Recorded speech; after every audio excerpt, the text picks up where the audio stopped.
गांव की बहू। क्या सावित्री, मैंने सुना है कि मालती की बहू ने अपने सास ससुर को घर से निकाल दिया है। अब क्या कहूँ, आजकल की बहुओं का कोई भरोसा नहीं है, कब क्या कर दें। मालती की बहू को देखकर कौन कह सकता था कि वो ऐसी निकलेगी।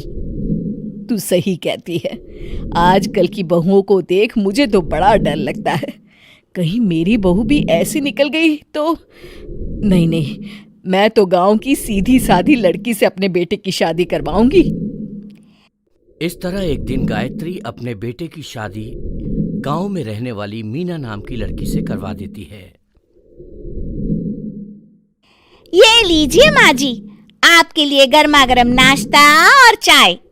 अरे वाह बहू, सच कह रही हूँ, जब से तू इस घर में आई है मुझे तो बड़ा आराम है। तेरे जैसी बहू तो किस्मत वालों को मिलती है। का माँ जी, अब इतनी भी तारीफ मत करिए ना।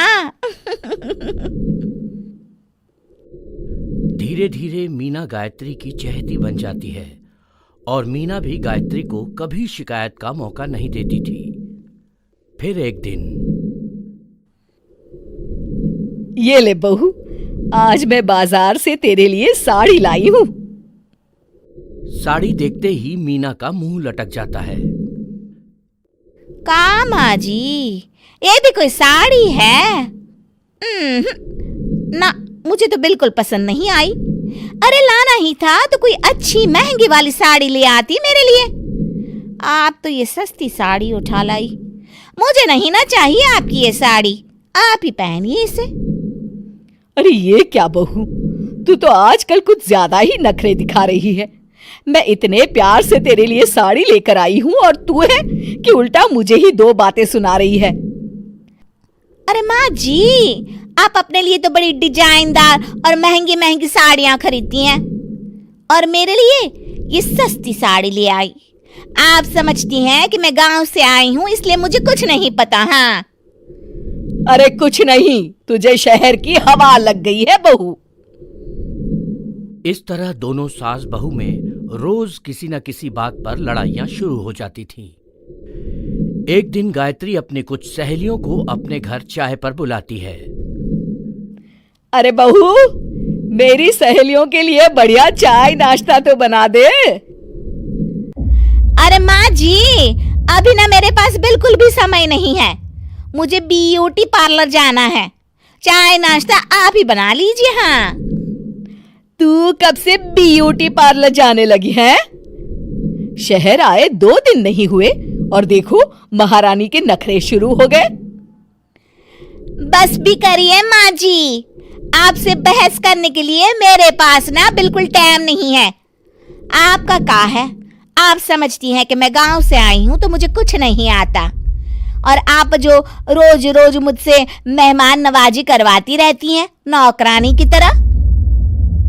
मीना के कमरे में जाते ही, अरे ये क्या गायत्री, तू तो अपनी बहू की बड़ी तारीफ कर रही थी, लेकिन ये तो तुझे कुछ समझती ही नहीं। भाई मुझे तो लग रहा था कि तेरी बहू गांव की है तो सीधी सादी होगी, लेकिन इसने तो शहरी बहुओं को भी मात कर दिया। हाँ। अपनी सहेलियों के सामने अपनी बेइज्जती होते देख गायत्री आग बबूला हो जाती है। अरे क्या शहर और क्या गांव, मेरी तो किस्मत ही फूटी थी जो मैं इसे बहू बना के ले आई। भगवान जाने आगे और क्या क्या करेगी। अब तो मुझे कुछ ठीक नहीं लगता। तू जरा संभल के रहना, कहीं मालती की तरह तेरा भी हाल बेहाल ना हो जाए। अच्छा, अब हम चलते हैं। अपनी सहेली की बातें सुनकर गायत्री थोड़ी घबरा जाती है। अरे ये सुशीला क्या बोलकर चली गई, कहीं इसकी बात सच ना निकल जाए। दूसरी तरफ मीना सारी बातें सुन लेती है। अगले दिन से गायत्री अपनी बहू से कोई काम करवाने से पहले 10 बार सोचती थी। ज्यादातर काम वो खुद ही कर लेती थी। अचानक अपनी सास में आए इस बदलाव को देख मीना, लाइए ना माँ जी, मैं कर देती हूँ ना काम।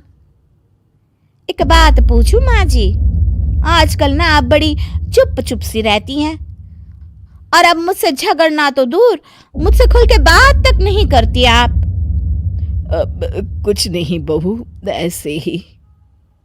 मीना अपनी सास की मंशा भांप जाती है और मुस्कुराते हुए कहती है, अरे माँ जी, चिंता मत करिए, मैं आपको घर से नहीं ना निकालने वाली। ये डर आप अपने मन से निकाल दीजिए। अरे छोटे मोटे झगड़े तो हर घर में होते रहते हैं, चाहे कुछ भी हो जाए, आप मेरी सासू माँ हो। मैं तो जिंदगी भर आपकी सेवा करूंगी माँ जी। अपनी बहू की बातें सुन गायत्री को एक प्रकार का संतोष होता है और उसकी सारी चिंताएं दूर हो जाती है। गायत्री अपनी बहू को गले लगा लेती है। मुझे माफ कर दे बहू, मैं तुझे गलत समझ बैठी थी। कोई बात नहीं माँ जी, ये ना घर घर की कहानी है। हाँ।